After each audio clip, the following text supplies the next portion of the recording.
Discussion कर रहे हैं कि हम इस पर्टिकुलर टॉपिक को यहां पर क्यों कवर कर रहे हैं। इस बैच में आपके लिए स्पेशल हमने एक फीचर इंक्लूड किया है और वो स्पेशल फीचर क्या है कि यहां पर हम वही सारे टॉपिक कवर कर रहे हैं जो आपके एग्जाम की दृष्टि से इंपॉर्टेंट है।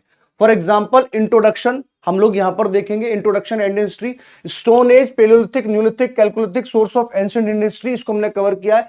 क्यों कर रहे हैं? क्योंकि 2016, 2018, 2020, 2023 लगातार यहां सवाल बने और एविडेंसेस आपके सामने हैं।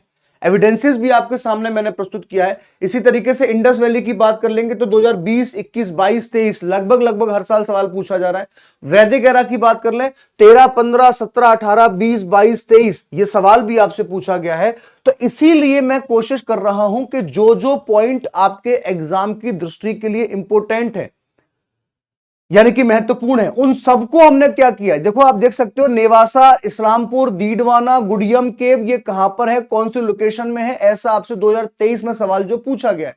अभी मैंने आपको बताया कि नेवासा कहां पर है, अभी मैंने आपको बताया कि डीडवाना कहां पर है, ईसमपुर कहां पर है, गुडियम केव कहां पर है।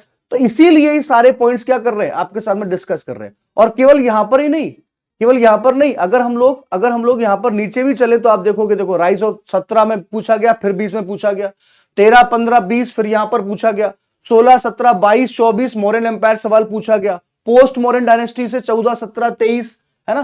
तो एक बहुत बड़ा हिस्सा जो है वो आपको इतिहास का देखने को मिलेगा। Gupta period, post Gupta period, हर पॉइंट जो है वो हम लोग यहां पर क्या कर रहे हैं, कवर कर रहे हैं। साउथ इंडियन किंगडम संगम 2025 में सवाल पूछा गया, 2015, 2018। तो ये इसीलिए ये जो आपके सामने पॉइंट्स में डिस्कस कर रहा हूं ना, इसीलिए मैं आपको यहां पर जो जो इंपॉर्टेंट पॉइंट्स हैं वो सारे के सारे पॉइंट मैं आपको यहां पर बताता हुआ चलूंगा। सवाल जो है वो आपसे पूछे ही गए, इसीलिए ये बैच आपके लिए और भी ज्यादा बेनिफिशियल हो जाएगा, क्योंकि यहां पर आपको जो नए फीचर्स हमने इंक्लूड किए हैं जो आपके एग्जाम की दृष्टि से बहुत ज्यादा महत्वपूर्ण है, ध्यान रखना इस बात का, ठीक है। तो ये कुछ पॉइंट्स हमने यहां पर डिस्कशन किए हैं, सारे के सारे पॉइंट्स मैंने आपको बता दिए, अच्छे से आप लोग पढ़िएगा। हाँ बस इतना जरूर बोलूंगा कि इसको पढ़ने के बाद आपको एक बार आपको घटना चक्र से सारे पीवाईक्यूज की प्रैक्टिस कर लेनी है और उसके बाद में आपके सारे जो डाउट है, सारी जो क्वेरी है, सारे जो क्वेश्चन है वो ऑटोमेटिकली यहां पर सॉल्व हो जाने वाले हैं, ठीक है बच्चों।